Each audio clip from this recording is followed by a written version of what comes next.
오늘은 부활의 첫 열매 예수 그리스도라는 제목으로 고린도전서 15장 20절에서 34절의 말씀을 함께 살펴보도록 하겠습니다.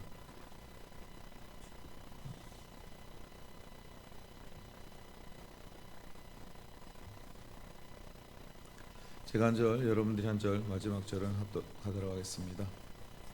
그러나 이제 그리스도께서 죽은 자 가운데서 다시 살아나사 잠자는 자들의 첫 열매가 되셨도다. 사망의 한 사람으로 말미암았으니 죽은 자의 부활도 한 사람으로 말미암는도다. 아담 안에서 모든 사람이 죽은 것 같이 그리스도 안에서 모든 사람이 삶을 얻으리라. 그러나 각각 자기 차례대로 되리니 먼저는 첫 열매인 그리스도요, 다음에는 그가 강림하실 때 그리스도에게 속한 자요, 그 후에는 마지막이니 그 모든 통치와 모든 권세와 능력을 멸하시고 나라를 아버지 하나님께 바칠 때라. 그가 모든 원수를 그 발에 들 때까지 반드시 왕노릇 하시리니 맨 나중에 멸망받을 원수는 사망이니라. 만물을 그의 발 아래 두셨다 하셨으니 만물을 아래에 둔다 말씀하실 때 만물을 그의 아래에 두시니가 그 중에 들지 아니한 것이 분명하도다. 만물을 그에 복종하실 때에는 아들 자신도 그때 만물을 자기에게 복종하게 하신 이에게 복종하게 되리니 이는 하나님이 만유의 주로서 만유 안에 계시려 하심이라. 만일 죽은 자들이 도무지 다시 살아나지 못하면 죽은 자들을 위하여 침례를 받는 자들이 무엇을 하겠느냐? 어찌하여 그들을 위하여 침례를 받느냐? 또 어찌하여 우리가 언제나 위험을 무릅쓰리요? 형제들아, 내가 그리스도 예수 주 안에서 가진 바 너에 대한 나의 자랑을 두고 단언하노니 나는 날마다 죽노라. 내가 사랑의 방법으로 예배소에서 맹수와 더불어 싸웠다면 내게 무슨 유익이 있으리요? 죽은 자가 다시 살아나지 못하였다면 내일 죽을 터이니 먹고 마시자 하리라. 속지 말라. 악한 동무들은 선한 행실을 더럽히나니. 함께 읽겠습니다. 깨어 깨어 의를 행하고 죄를 짓지 말라. 하나님을 알지 못하는 자가 있기로 내가 너희를 부끄럽게 하기 위하여 말하노라. 아멘. 근데 고린도 전서는 15장은 특별히 부활에 대한 큰 주제를 가지고 부활장으로 우리가 살펴보고 있습니다. 그런데 고린도 전서를 살펴보면은 이 부활에 대한 의미가 여러 가지의 의미를 가지고 있습니다. 그런데 이 부활에 대한 가장 기본적인 것은 죽었다 살아남에 대한 기본적인 의미를 가지고 있는데요. 이 고린도 교회 성도들 가운데 이 앞절에 보면 예수 그리스도의 부활에 대해서 믿지 않는 자들이 있었습니다. 그러나 그것에 대해서 바울은 이 부활만이 그리스도인들의 신앙이며 선교와 또 전도의 근거임을 그들에게 권면하였습니다. 이 부활의 복음을 변질시켰던 그들, 만약 그들의 말대로 부활이 없었다면 여러분, 부활의 신앙을 믿고 살아가는 우리 그리스도인에게서는 소망이 없는 것입니다. 또한 그리고 모든 사람들 가운데 불쌍한 자임을 바울은 이야기하고 있습니다. 그러면서 오늘 본문의 말씀을 이어지는 말씀을 보면 그러나 이제 그리스도께서 죽은 자 가운데서 다시 살아나사 잠자는 자들의 첫 열매가 되셨다라고 말씀하고 있습니다. 여러분, 여기서 첫 열매는 굉장히 중요한 의미를 갖고 있습니다. 우리가 어제 맥주절을 보냈는데요. 여러분, 맥주절의 의미 중 가장 첫 번째는 첫 번째 것을 하나님께 드린다, 첫 수확을 하나님께 드린다의 의미를 가지고 있습니다. 여러분, 구약의 제사에도 보면 이 첫 번째를 드리는 것을 굉장히 중요하게 여깁니다. 그리고 이 첫 번째가 가지는 의미는 두 가지 의미를 갖고 있는데요. 순서상의 첫 번째의 의미를 가지고 있다면 또 숨겨진 다른 의미는 나머지 모든 것을 대신한다는 것을 갖고 있습니다. 여러분, 우리가 11조를 할 때도 11조를 10분의 1 이것만 하나님께 나머지는 내 것이라고 생각하는데요. 그렇지 않습니다. 이 맥주절의 의미와 더불어서 11조의 의미도 10분의 1은 내가 하나님께 드리는 거지만 그것이 나머지 모든 것도 하나님의 것임을 고백하는 것입니다. 그래서 내가 쓰는 그 모든 물질 또한도 내 뜻이 아니라 하나님의 뜻을 구하고 사용해야 되는 것이 이 첫 번째라는 의미 안에 담겨져 있는 것입니다. 여러분, 이것처럼 오늘 예수 그리스도의 부활도 오늘 20절부터 22절의 말씀에 보면 예수 그리스도가 죽은 자 가운데 다시 살아나사 잠잔 날의 첫 열매가 되었다는 의미는 21절과 22절의 말씀을 아우러 표현하고 있는 것인데요. 무슨 뜻이냐면 여러분, 한 사람으로 말미암아 모든 사람 아담의 범죄로 죽게 되었습니다. 그리고 또 죽은 자의 부활도 한 사람 예수 그리스도의 십자가의 대속으로 말미암아 다 이루어졌음을 말합니다. 그래서 아담 안에서 모든 사람이 죽은 것 같이 그리스도 안에서 모든 사람이 삶을 얻으리라 이 말한 것은 이 첫 열매가 상징하고 있는 의미 때문입니다. 예수 그리스도가 우리 모두를 상징하고 있기 때문입니다. 그가 첫 열매로 부활하셨다는 것은 우리 모두가 그 예수 그리스도를 믿는 자로서 부활에 동참한 자임을 말씀하고 있는 것입니다. 여러분 로마서 6장 5절의 말씀에 보면 우리가 그의 죽으심과 같은 모양으로 연합한 자가 되었다라고 되어 있습니다. 여러분 또한 그의 부활과 같은 모양으로 연합한 자도 되리라라고 말씀합니다. 결론은 이 말씀을 뭐냐면 우리의 첫 열매, 우리의 대표이신 예수 그리스도가 우리를 위하여 죽으시고 부활하신 것처럼 우리는 그분과 함께 연합된 자입니다. 여러분 머리가 부활했는데 몸은 그러면 죽어 있나요? 그렇지 않다는 것입니다. 머리신 예수 그리스도가 부활하신 것처럼 그 머리에 우리가 접붙임 받은 것처럼 우리가 그분을 통하여 몸된 지체로서 머리가 부활할 때 우리도 당연히 부활하는 것임을 부활의 신앙에 대해서 로마서 5장 6절에 말씀하고 있습니다. 결론은 부활의 첫 열매가 되신 예수 그리스도가 우리의 부활의 대표가 되었음을 여러분 기억하십시오. 그렇기 때문에 우리는 뭘 해야 된다고요? 부활해야 된다는 것을 여러분 기억해야 합니다. 그리고 23절부터 또 24절의 말씀에 보면 그러나 각각 자기 차례대로 되리니 라고 말씀하고 있습니다. 이제 부활이 각각의 차례대로 부활의 순서대에서 말하고 있는데요. 이 부활로 말미암아 그리스도의 승리가 이 안에 나타나 있습니다. 그래서 각기 자기 차례대로 된다라고 되어 있는데요. 먼저는 첫 번째인 그리스도가 부활하셨음을 이미 말하고 있습니다. 그리고 다음에는 그가 재림하실 때, 그가 강림하실 때 그리스도께 속한 자들이 그 안에서 부활하는데요.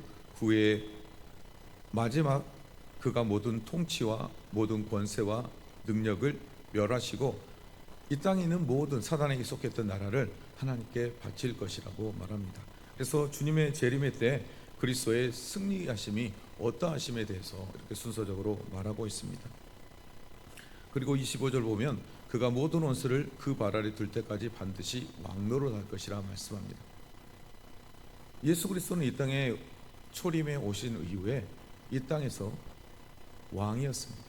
그리고 지금도 왕노릇하고 계십니다. 여전히 사단이 예수 그리스도의 왕노릇하는 가운데도 자신의 역할을 어떻게든 해보려고 노력하지만 이 땅의 주인은, 이 땅의 왕은 예수 그리스도시며 그분이 왕노릇하고 계심을 말씀하고 있습니다. 그리고 맨 나중에 멸망받을 원수는 사망이니라. 결론은 그 예수 그리스도의 통치 안에서 왕노릇하던 예수 그리스도가 재림해서 오실 때에 맨 나중에 이루어지는 것은 원수인 사탄이 사망에 이른다라고 말씀하고 있습니다. 그리고 만물은 그 하나님의 발 앞에 두셨다.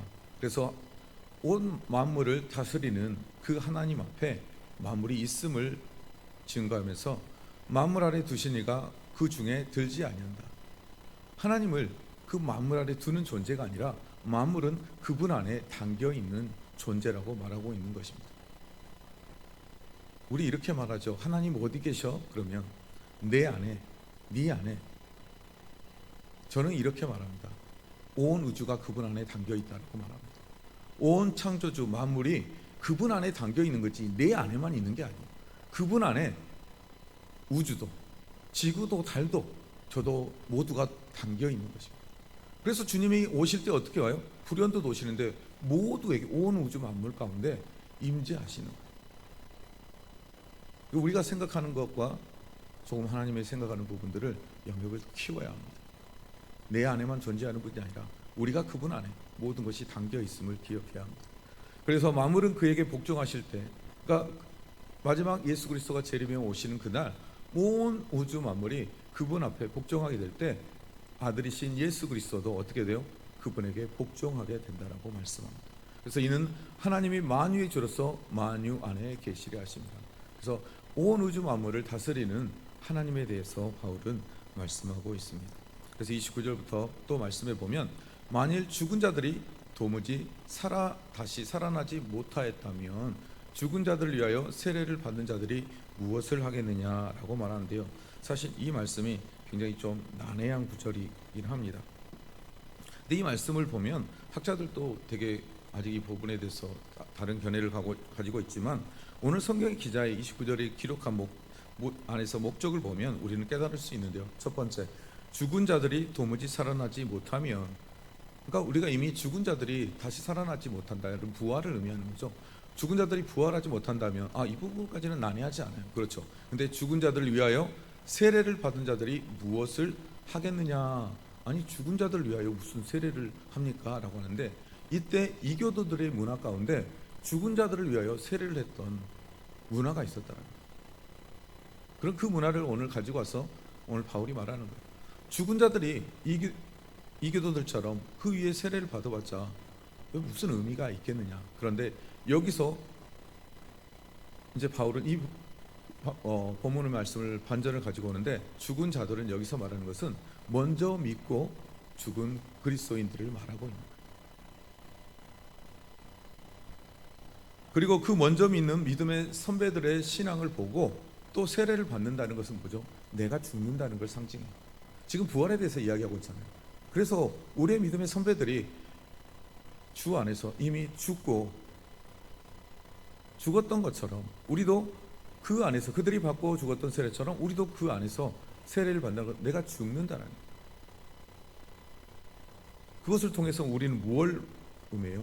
그 십자가의 죽으심에 대한 부활에 대한 의미를 우리가 다시금 새겨보는 거예요.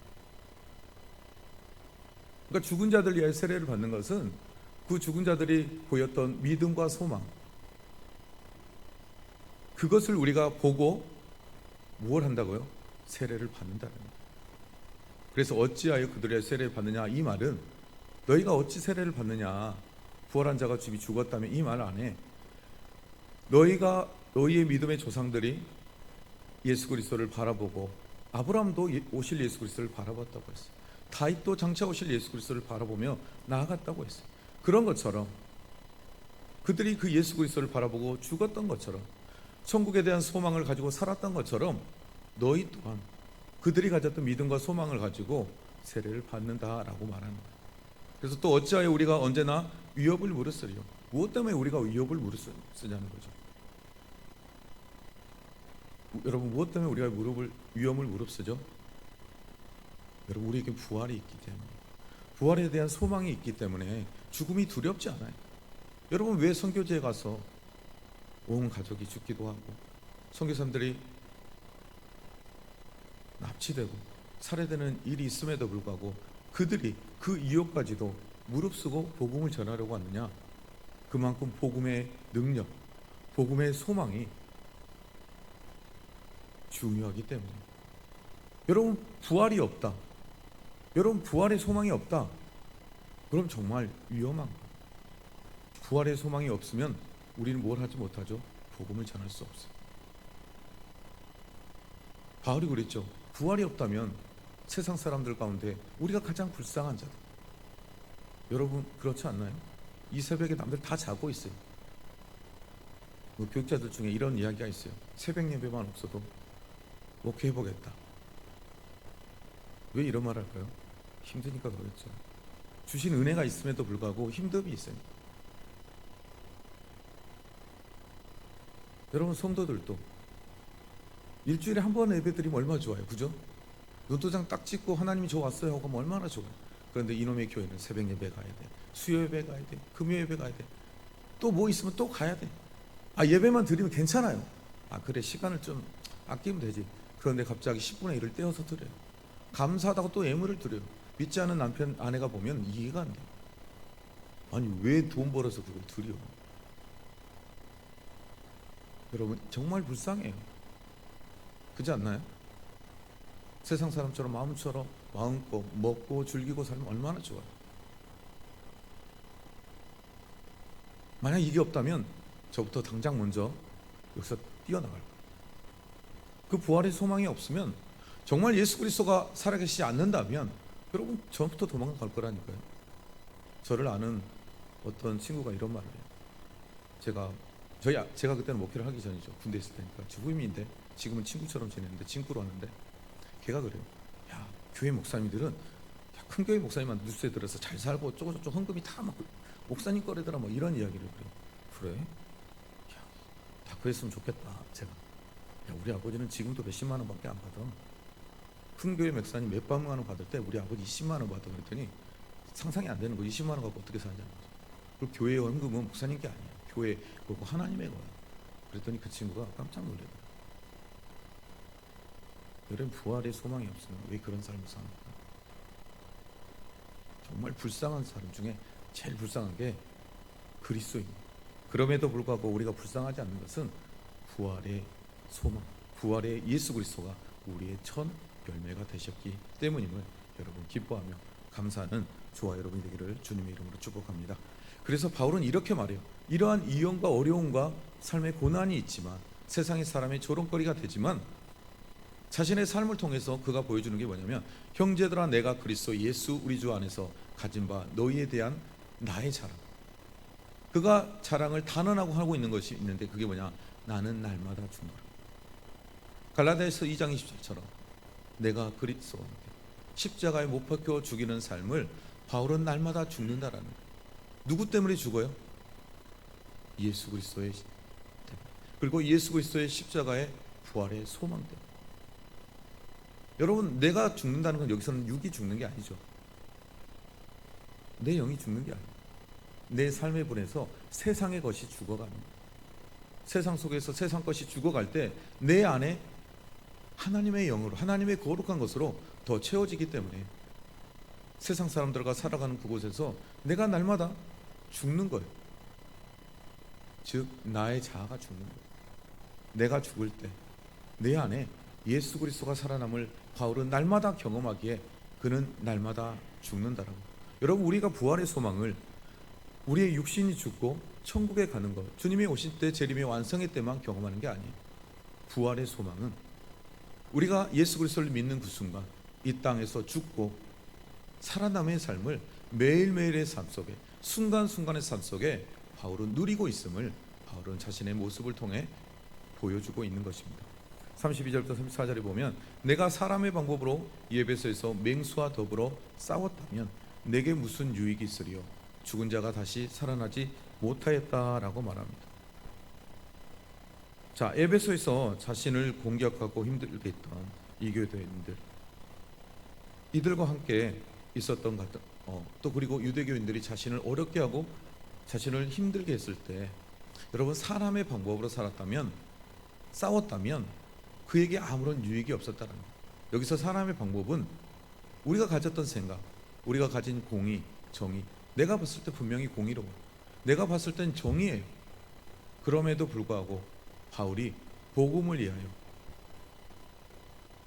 자신이 사람의 방법이 아닌 하나님의 방법처럼, 아무 잘못도 한 것도 없는데 왜 맞아?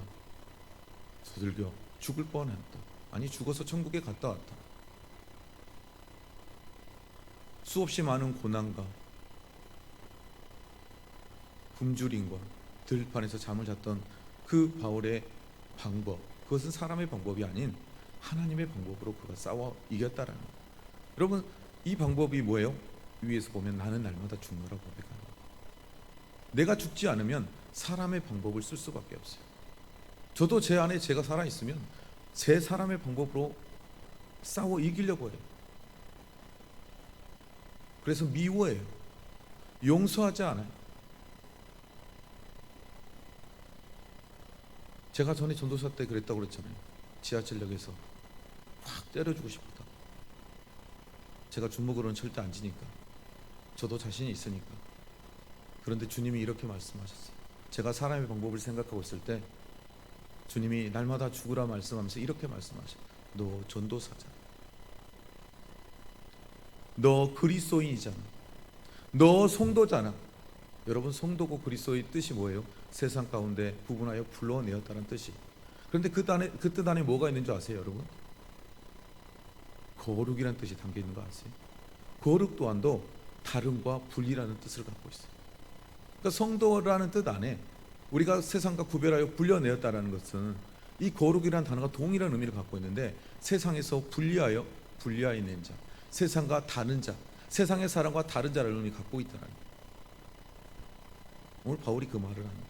너 그리스도인이자, 너 성도자, 너 거룩한 자자.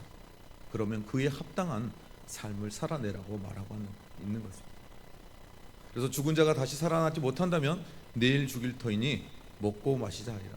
만약 이 부활이 없다면 당장 어떻게 해요? 자신부터 먹고 배 터지게 살아보자. 어차피 이래도 된 세상, 한 세상, 저래도 한 세상, 흥청망청 마음대로 살아보자. 부활이 없다면 이런 삶을 살 거라고 말하는 거예요. 그런데 이런 말에 뭐라고 그래요? 속지 마. 교회 안에 있는 이 거짓된 신앙, 거짓된 부활에 대한 복음은 부활을 믿지 않는 거짓된 자들의 말에 속지 말라는 거예요. 그리고 그들을 향하여 악한 동무들이라고 말하는 거예요. 그래서 선한 행실을 더럽히지 말라라는 거예요. 선한 행실을 더럽히다니 그 다음에 뭐예요? 그래서 더럽히지 말고 깨어 의를 행하고 죄를 짓지 말라. 깨어 있으라 말합니다. 그래서 하나님을 알지 못하는 자가 있기로 내가 너희를 부끄럽게 하기 위하여 말합니다. 지금 이것을 쓴 이유가 뭐라고요? 하나님을 알지 못하는 자가 교회 안에 들어와서 거짓된 복음, 거짓된 부활의 신앙을 무너뜨리는 그들을 향하여 부끄럽게 하기 위해서 바울이 이렇게 15장 한 장 전체를 할애함을 통해서 부활에 대한 이야기를 하는 것입니다. 물론 내일 또 부활에 대한 얘기가 계속 진행됩니다. 자, 그럼 말씀을 정리해 보겠습니다. 여러분, 부활의 신앙은 첫 열매 되신 예수 그리스도로 말미암아 우리에게 주어졌음을 여러분 기억하시기 바랍니다. 그 예수 그리스도께 여러분 감사하는 삶을 사시는 저와 여러분이 되기를 주님의 이름으로 축복드립니다. 여러분, 부활의 첫 열매이신 예수 그리스도로 말미암아 이제 우리도 부활한다는 것입니다. 우리 부활절 때 그렇게 외쳤죠. 예수 부활했으니 나도 부활한다. 바로 이 신앙의 고백을 하라고 말씀하는 거예요. 누가 뭐라고 하면 예수 부활했으니 나도 부활한다. 여러분, 이게 부활의 신앙이고 첫 열매신 예수 그리스도가 우리에게 상징적으로 보여준 거예요. 말씀을 처음 나눴던 것처럼 첫 열매는 처음 것을 상징하기도 하지만 나머지 모든 것을 상징하고 있음을 기억해야 합니다. 그 나머지 모두가 저와 여러분임을 기억하십시오. 그리고 날마다 죽는 삶. 바울이 그 예수 그리스도의 부활의 신앙을 믿음을 통하여 어떠한 삶을 살았다고요? 내가 사람의 방법으로 살지 않고 하나님의 방법인 내가 날마다 죽노라. 여러분, 그런데 바울이 이렇게 말했는데요, 이것을 누가 먼저 사셨죠? 예수님이 사셨어요. 예수님이 이 땅에 오셔서 하나님으로 살지 않고 날마다 인간으로서 죽어가는 삶을 살았어요. 자신의 모든 권세 능력을 다 버리고 먼저 보이신 그것을 누가 보았냐면 바울이 본 거예요. 그래서 바울이 내가 날마다 죽노라.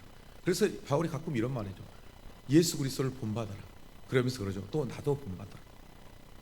여러분, 이 말이 그 말인 거예요. 자신이 예수 그리스도를 본받는 삶을 살고 있는 거예요. 무엇이요? 사람의 방법이 아닌 하나님의 방법인 날마다 죽는 삶. 그것이 예수 그리스도를 본받는 삶. 그리고 그 본받는 삶을 살고 있는 나를 본받으라고 하는 삶. 여러분, 그 삶을 통해요 날마다 죽는 삶, 예수 그리스도를 본받는 삶을 살기를 주님의 이름으로 축복드립니다. 세 번째, 깨어 의를 행하라 합니다. 여러분, 부활의 신앙을 가진 자라면 무엇을 해야 된다고요? 깨어 있어요. 그래서 악한 자들이 행하는, 동무들이 행하는 그 말에 속아 넘어가지 말고 그것을 온전히 분별하고 의를 행하는 삶을 살아내라고 오늘 바울은 권면합니다. 사랑하는 성도 여러분, 날마다 주 안에서 깨어서 주님의 그 선하심의 능력을 따라 그것에 붙들려 깨어 의를 행하는 삶을 사시기를 주님의 이름으로 다시 한번 축복드립니다. 기도하시겠습니다. 사랑이 많으신 아버지 하나님, 감사합니다. 부활의 첫 열매 되신 예수 그리스도를 통하여 우리에게 부활의 신앙을 물려주신 하나님께 감사의 고백을 올려드립니다. 우리도 날마다 그 부활의 첫 열매신 예수 그리스도를 바라보게 하시며 부활의 첫 열매 되신 예수 그리스도로 말미암아 감격하며 감사하는 삶, 겸손한 삶 살게 허락하여 주시고 날마다 우리가 예수 그리스도를 본받아 죽는 삶 살게 허락하여 주시옵소서. 이것이 죽는 것이 아니고 이것이 지는 것이 아니고 이것이 세상 가운데 사탄 가운데 승리하는 삶임을 바울이 우리에게 가르쳐 준 것처럼 날마다 깨어 있지 않으면 우리가 이 승리의 삶, 의의 삶을 살 수 없음을 말씀한 것처럼 하나님, 우리가 깨어 있어 이 의를 행하는 삶 살아낼 수 있도록 오늘 우리 가운데 하나님 성령님 함께하여 주시고 은혜를 더하여 주시옵소서. 모든 것 감사하며 예수님의 이름으로 기도드렸습니다. 아멘.